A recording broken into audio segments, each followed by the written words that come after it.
Shalom, paz.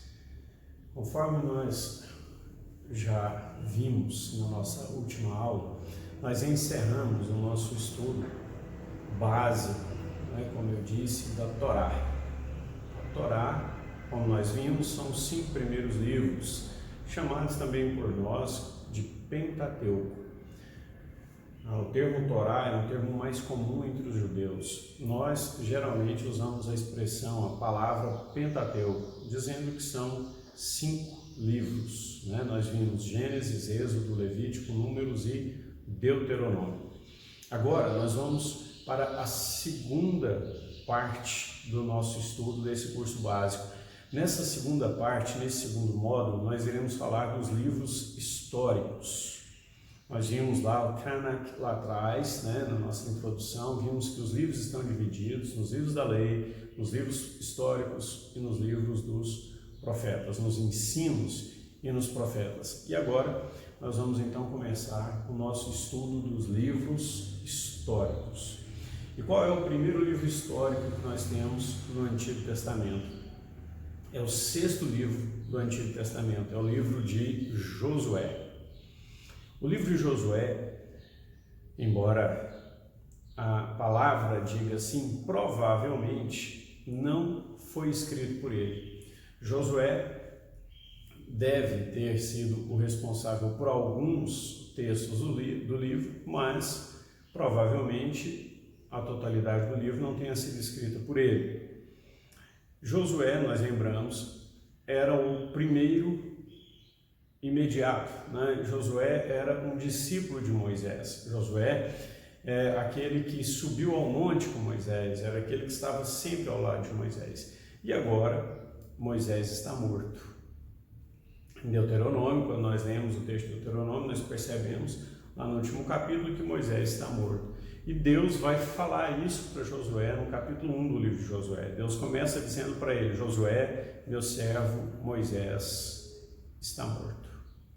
Josué, então, escolhido, chamado, comissionado por Deus para fazer com que aquele povo tome posse da terra de Canaã, da terra prometida.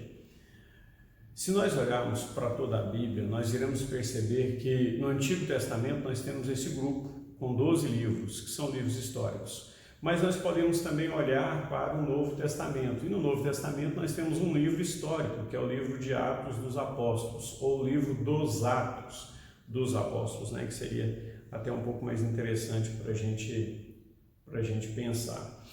Interessante a gente pensar também que esse livro de Josué, ele é um livro que narra basicamente a conquista da Terra Prometida. O objetivo do livro, então, um dos objetivos do livro é narrar esses detalhes, os detalhes dessa conquista e como que, uma vez conquistada essa terra, como que essa terra foi dividida. Então, se você tiver alguma dúvida, quiser saber como dividiram a terra, quando aqueles mais de 2 milhões de pessoas chegaram ali naquela terra e essa terra foi organizada do ponto de vista de governo, nós podemos até pensar que ali quase que numa confederação, basta você ler o livro de Josué. No livro de Josué nós temos não só a explicação, mas nós temos os detalhes de como essa divisão foi feita. É interessante nós pensarmos também que esse livro ele está preocupado em revelar para nós o cumprimento total, perfeito da vontade de Deus. Pois bem, embora nós não tenhamos certeza desse autor, nós podemos entender que esse autor, pelos textos, quando lemos o livro de Josué, nós podemos entender que esse autor era onipresente. Devia ser algum cronista, alguém que fazia parte ali do povo, mas ele estava presente pela forma com que ele narra, a maneira em como ele explica o que está acontecendo. Tudo leva a crer que ele estava vendo, que ele fazia parte. E esse é importante a gente pensar nesse detalhe, porque esse é um problema que nós temos quando nós vamos interpretar textos muito antigos, como o texto de Josué. Por que que esse é um problema? Porque, observe, entre a data do autor, a data dos fatos e nós, existe aí uma janela de mais ou menos 3.100, 3.200 anos. Imagine, é muito difícil você interpretar de maneira fiel um texto escrito há tanto tempo. Existe aí um problema, né? Uma dificuldade, que é uma dificuldade temporal. Quando você tem um autor que fez parte, que faz questão de narrar detalhes para que você consiga visualizar, interpretar aquilo que está acontecendo, se torna mais fácil o trabalho do intérprete, não é? Bem mais tranquilo, isso é muito mais simples, tá? Então, esse livro, ele vai se preocupar em narrar essa conquista. Por quê? Porque o livro está preocupado em narrar o cumprimento das promessas de Deus. Como Deus havia tirado o povo da terra do Egito, debaixo da promessa de levar esse povo para a terra que ele havia prometido dar a Abraão e aos seus descendentes, nós temos agora um livro narrando o cumprimento dessas promessas, um livro mostrando que o Deus que promete é também o Deus que cumpre, um livro mostrando que você e eu podemos ter confiança naquilo que é promessa, naquilo que de fato saiu da boca do Senhor. Quando nós lemos então a palavra, quando nós vamos para a Bíblia, enxergamos na Bíblia as promessas de Deus, nós podemos estar tranquilos e seguros de que o Senhor é fiel e que Ele fará cumprir cada uma das suas promessas. Nós podemos descansar nisso, nós podemos descansar no nosso coração, nós podemos ter paz, porque Deus é fiel para cumprir aquilo que Ele nos prometeu. Tá, mas talvez você esteja se perguntando, pastor, como que eu observo isso?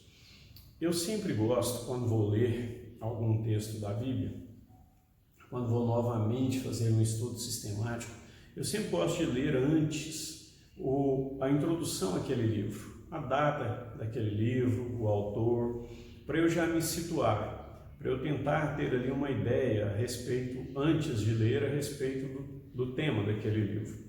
É importante a gente pensar nisso, para você não ficar lendo um texto de forma assim, muito, eu diria, sem direção, não é? Porque é mais difícil para interpretar assim, não é? E nós podemos observar isso em duas verdades que estão claras no texto. Primeira, a destruição dos cananeus, ou a retirada dos cananeus daquela terra.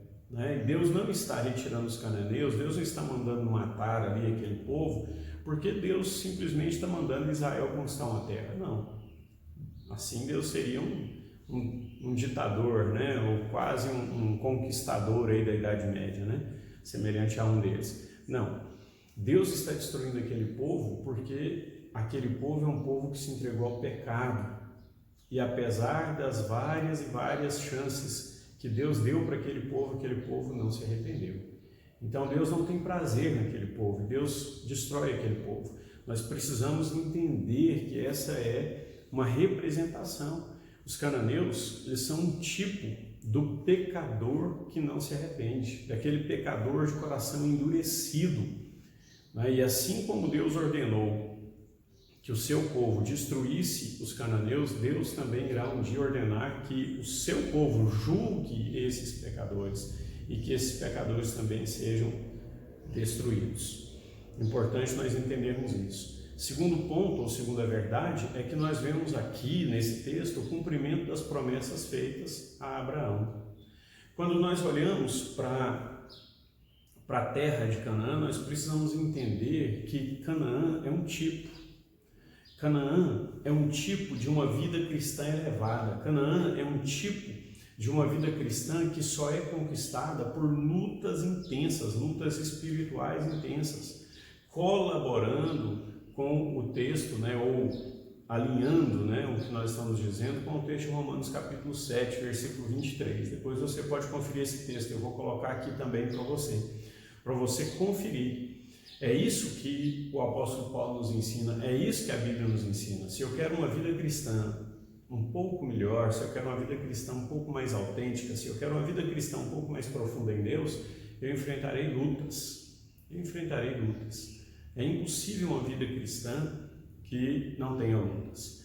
Dessa mesma maneira, nós podemos entender que aqui os cananeus são usados pelos nossos inimigos, são usados pelo diabo, como está lá no livro também de Efésios, escrito por Paulo, né? São usados pelo diabo. E aí a luta daquele povo não era contra a carne, não era contra o sangue, mas era contra esses inimigos. Então os cananeus aqui representam esses inimigos que nós precisamos entender, precisamos ter discernimento para não acharmos que estamos lutando contra as pessoas, para não acharmos que porque um parente, um amigo, um conhecido se levanta contra nós, ele o faz apenas na sua exclusiva vontade. Não, nem sempre. Na maioria das vezes há ali um princípio, há ali um propósito maligno agindo por trás daquela pessoa. O livro de Josué contém um dos mais belos discursos do Antigo Testamento. A despedida feita por Josué, né? Josué é um texto emblemático que todo cristão conhece, que diz: portanto, hoje decidam a quem vocês irão servir. E aí ele diz: ao Deus dos amorreus, e no finalzinho ele fala: porém, eu e a minha casa serviremos ao Senhor. Esse é um dos mais belos textos do Antigo Testamento. Esse livro ele foi escrito em um período de aproximadamente 30 anos, que corresponde mais ou menos ali aos 80 anos de Josué até a sua morte, aproximadamente, aos 110 anos. É importante a gente lembrar que a palavra Josué, o nome Josué, significa Jeová é salvação, ou Yahvé é salvação. Então, já há uma mensagem no nome desse grande líder. E por isso nós percebemos dentro do texto de Josué figuras muito claras a respeito da salvação. Por exemplo, nós vemos lá a prostituta Raabe, que significa, ou que tipifica ali a graça de Deus. É uma mulher que era uma prostituta, mas que está agora onde? Na genealogia de Jesus. Raabe está na ancestralidade do rei Davi, de Boaz, e foi uma mulher que foi, porque colocou ali um pano vermelho na sua janela, não foi destruída, sua casa não foi destruída e foi salva, Então tipifica a graça de Deus. Nós temos ainda no texto de Josué a atitude de Acã, que vai ali e guarda algumas coisas, um despojo, que Deus havia mandado destruir tudo. Então, revelando que existem pecados ocultos e que esses pecados ocultos prejudicam não só quem pecou, mas toda a comunidade, toda a congregação. Por isso os pecados devem ser tratados, por isso as pessoas precisam não só se arrependerem, mas confessarem esses pecados e mudarem de atitude. Nós temos o texto famoso também em Josué, em que Deus ordena e o sol para. Deus ordenou e o sol parou, representando ali, é uma figura, uma tipificação da graça e da misericórdia de Deus, que é longânimo, que para todas as coisas, que é capaz de parar o universo para que a vitória que Ele prometeu venha até a sua casa. Esse é o Deus de Israel, esse é o Deus que nós servimos. Um Deus longânimo em perdoar, um Deus longânimo em socorrer, um Deus que altera as circunstâncias, um Deus que altera a própria natureza para abençoar aqueles que são dele. Em seguida, nós temos o livro dos Juízes. Esse é um livro importantíssimo para nós nos livros históricos. Primeiro, nós não sabemos quem escreveu esse livro. Provavelmente, o Talmud, ele diz que foi Samuel. Então, lembra que nós falamos lá atrás do Talmud, que é essa lei, a Torá interpretada. Então, para o Talmud, quem escreveu foi o sacerdote Samuel, narrando um período do povo, quando o povo entrou na Terra Prometida. Era ali um grupo de tribos, e de vez em quando algumas questões surgiam e Deus levantava juízes para julgar esse povo. Durante esse período dos juízes, nós temos 14 juízes levantados por Deus. Nós vamos, aí no nosso material, você vai perceber, eu coloquei aí todos esses juízes, os nomes de todos eles, né? A palavra juízes, em hebraico, é a palavra sophet. Já a palavra, o texto, né, do título do livro, vem da palavra liber iudicum, da Vulgata Latina, que é literalmente julgador, aquele que julga, o juiz, né? No grego é a palavra kritai.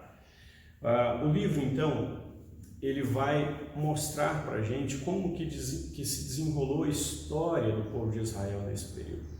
Nós temos algumas narrativas importantíssimas nesse livro. Por exemplo, é no livro de Juízes que nós vemos uma mulher assumindo uma função pública pela primeira vez, a juíza Débora.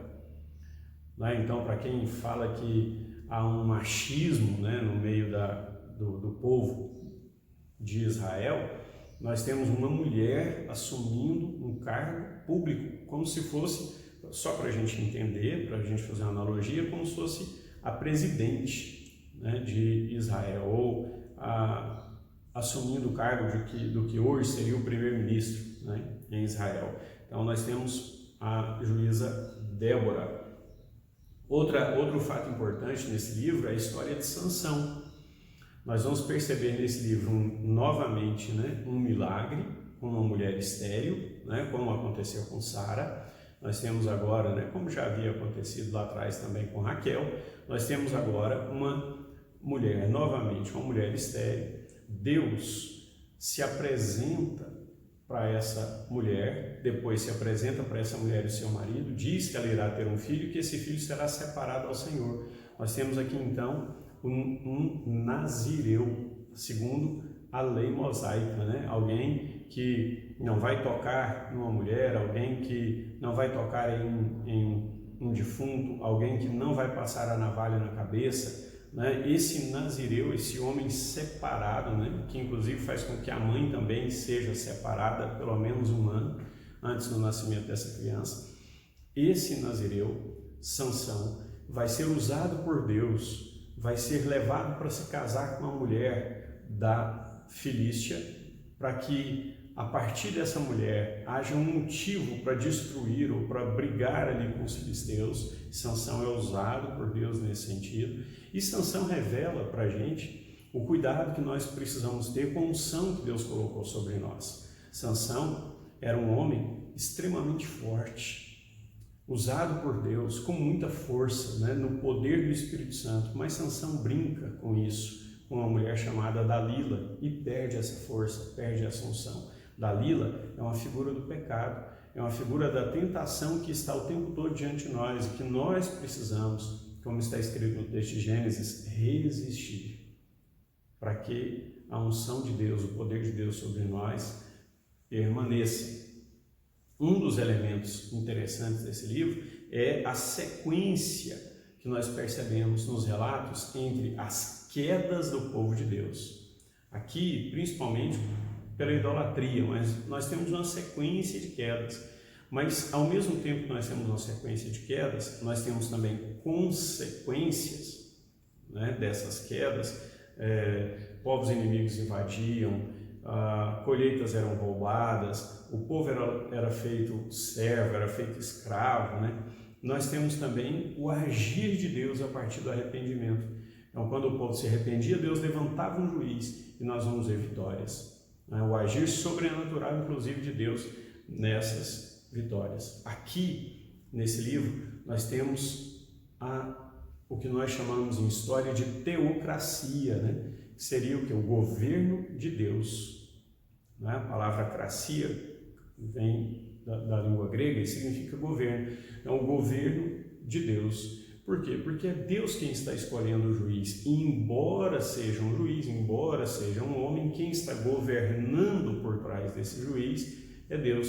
Figura clara do que irá acontecer no período da grande tribulação, quando o anticristo irá escolher juízes, mas quem governará será o anticristo.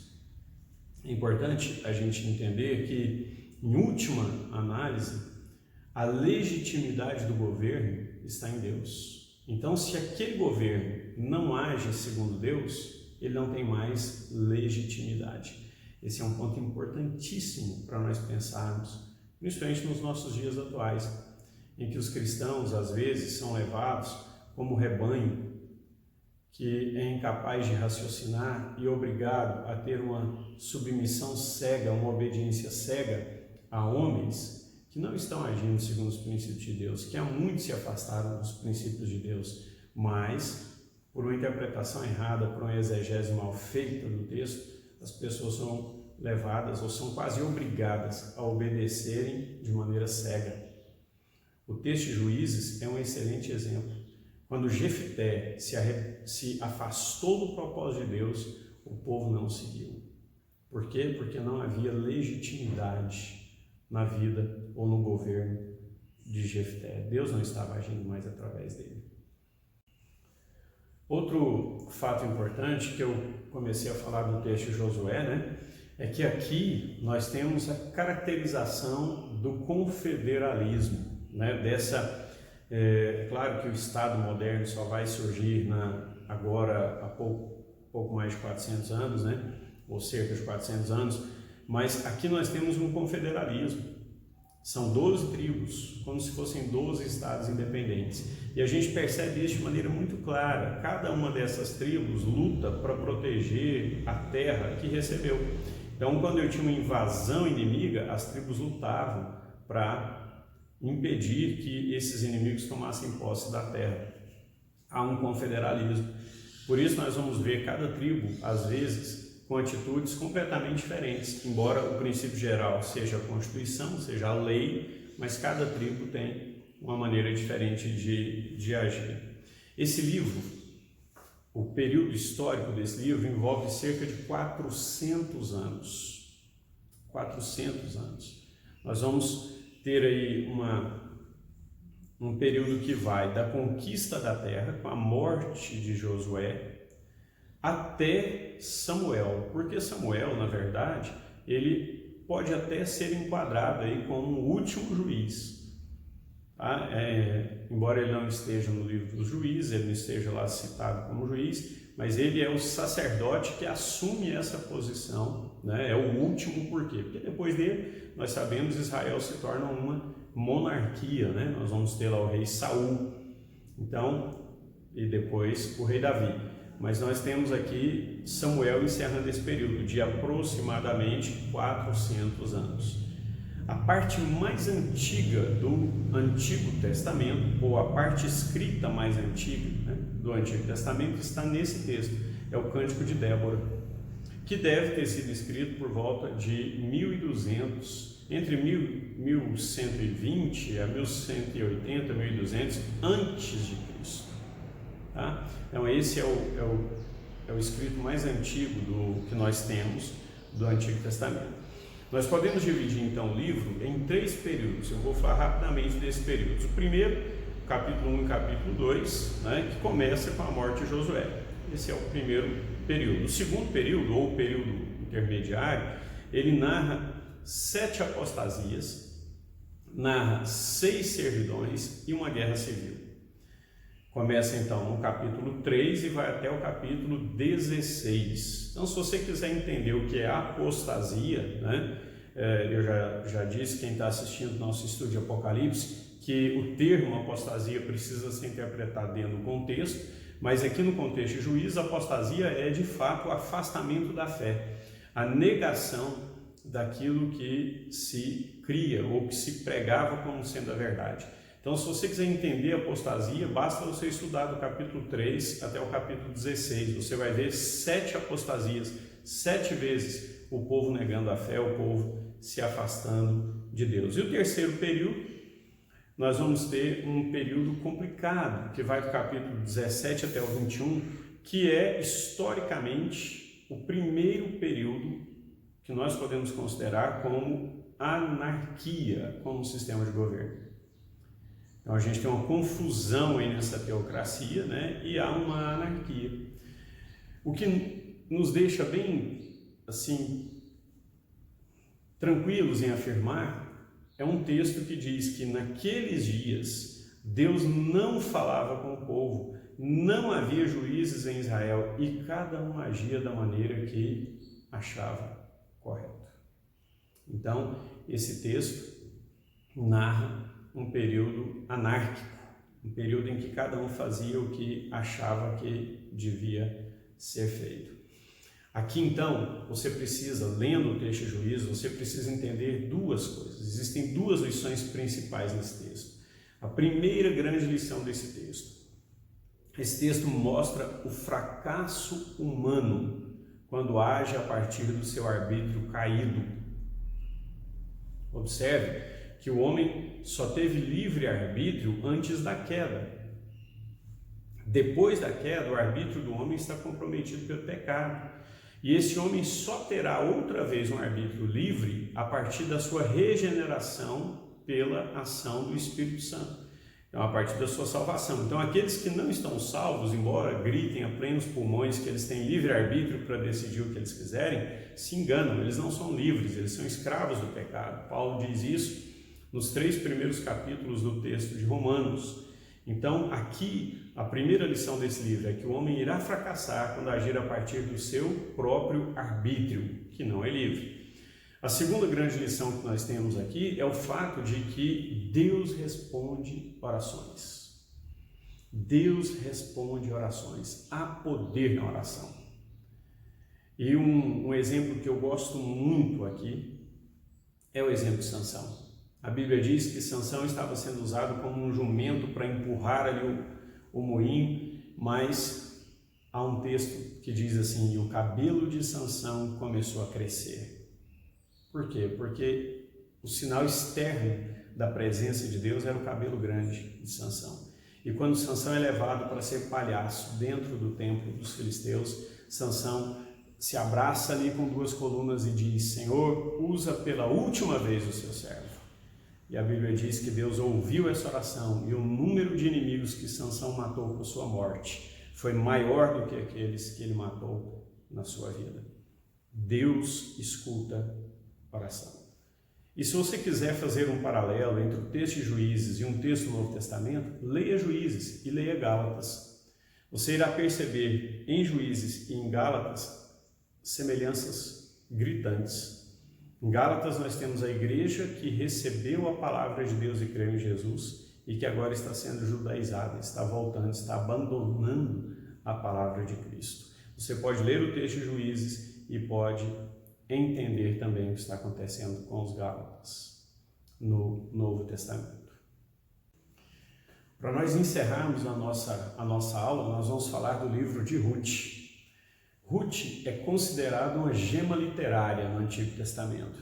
É um livro com história belíssima, belíssima. Uma história de amor através da ação de Deus. Através da ação de Deus. Ruth provavelmente foi escrito por volta do século XI a.C., 11 ou 12 a.C., mas a sua publicação foi por volta do século X. A tradição diz que quem escreveu foi Samuel. Por quê? Porque esse livro também está ambientado na época dos juízes. O marido de Noemi, sai do meio do povo judeu e vai para a terra dos gentios para tentar sobrevivência, porque como não havia juízo em Israel e havia fome, ele então sai e vai tentar sobreviver em outras terras. E lá os seus filhos se casam com mulheres daquelas terras. Ruth então não é judia, Ruth é uma mulher gentílica que mostra para nós que Deus, apesar de ter escolhido um povo como figura da igreja, a salvação não estava restrita, no plano de Deus, a salvação não estava restrita aos judeus. Deus desejava salvar aqueles que crescem, porque a salvação sempre foi por graça, sempre foi pela fé. Ruth é essa figura. Quando nós lemos a genealogia de Jesus, nós percebemos na genealogia de Jesus o nome de Ruth. Por quê? Porque Ruth vai se casar com Boaz. E aí nós vamos ter Jessé, e de Jessé nós vamos ter Davi. E Jesus está na descendência de Davi. Boaz era da tribo de Judá. E Ruth, então, vai ser remida por esse homem, né? E é a figura de todo aquele que creu em Cristo e é remido por ele, tem os seus, a remissão fala de pagamento. Então, Ruth significa ou tipifica todo aquele que teve a sua dívida paga por outro. Ruth tipifica você, tipifica qualquer pecador que foi comprado pelo precioso sangue de Jesus Cristo. Então, nós percebemos nesse texto uma belíssima história. Primeiro, a aliança de Ruth com a sua sogra, quando o seu sogro morre, quando o seu esposo morre, quando o seu cunhado morre, Ruth agora decide ficar com a sua sogra Noemi, que é uma mulher velha, que já não tem mais nenhuma possibilidade de conseguir se sustentar. Ruth olha para essa mulher e diz: eu não te abandonarei, onde você for eu irei, onde você comer eu vou comer, o seu Deus será o meu Deus e o seu povo será o meu povo. E por isso elas voltam para Israel, e lá em Israel Ruth vai ser remida por Boaz. Nós temos então aqui alguns elementos importantíssimos. O autor, provavelmente Samuel, ele se preocupou em explicar algumas coisas que já não eram mais comuns na época em que ele estava. Por exemplo, no capítulo 4, nós vamos perceber nos versículos 6 até o 8, né, 6, 7, 8, nós vamos perceber uma explicação da figura do remidor. O que era o remidor? Então lá está explicado, aquele que pagava a dívida, né? Se você ler esses versículos e pensar em você e pensar em Jesus, você vai entender o que Jesus fez por você. Então, no Antigo Testamento, né? Então, aqueles que, como eu falei lá na introdução, aqueles que desprezam o Antigo Testamento, falando que a igreja só precisa ler, só precisa entender o Novo Testamento, não conhece a Bíblia. Não conhece a Bíblia, infelizmente. Não é? O livro de Ruth, ele mostra uma fidelidade extrema no momento em que todos eram infiéis. Numa época em que todos eram infiéis, em que a idolatria tomava conta, em que a deslealdade tomava conta, aparece uma mulher e ela olha para sua sogra e diz: eu sou fiel, eu não vou te abandonar, você está velho, eu vou cuidar de você. A outra nora foi embora, mas Ruth não. Ruth permanece fiel. É interessante porque nós vamos ver nesse texto, a palavra usada no hebraico para redenção, ela aparece aqui por cerca de 20 vezes, em várias formas, com vários sinônimos, em contextos diferentes, mostrando que na ascendência de Davi, lembra, Davi é um tipo de Cristo, então na ascendência de Davi já está a semente da redenção, já está a semente da salvação. Por isso que Davi é um tipo de Cristo. Por isso que Jesus é o filho de Davi, por isso é bendito aquele que vem em nome do Senhor, hosana nas alturas, bendito filho, bendito herdeiro, bendito rei, bendito aquele que vem em nome de Davi. Ele é o Redentor. Nós vamos estudar isso com muita clareza no nosso módulo de tipos e figuras. Nós vamos falar disso, o que significavam, por exemplo, as estacas no tabernáculo. Por que elas tinham que ser de prata? O que significava o linho? As cores do tabernáculo? Tudo isso nós vamos aprender no nosso módulo de tipos e figuras. E por último, eu quero te dizer que esse livro, ele ainda é lido pelos judeus até hoje. E ele é lido pelos judeus na época da festa das colheitas ou no Pentecoste. Até hoje o judeu lê esse livro. Por quê? Porque foi na época da colheita que Ruth foi remida.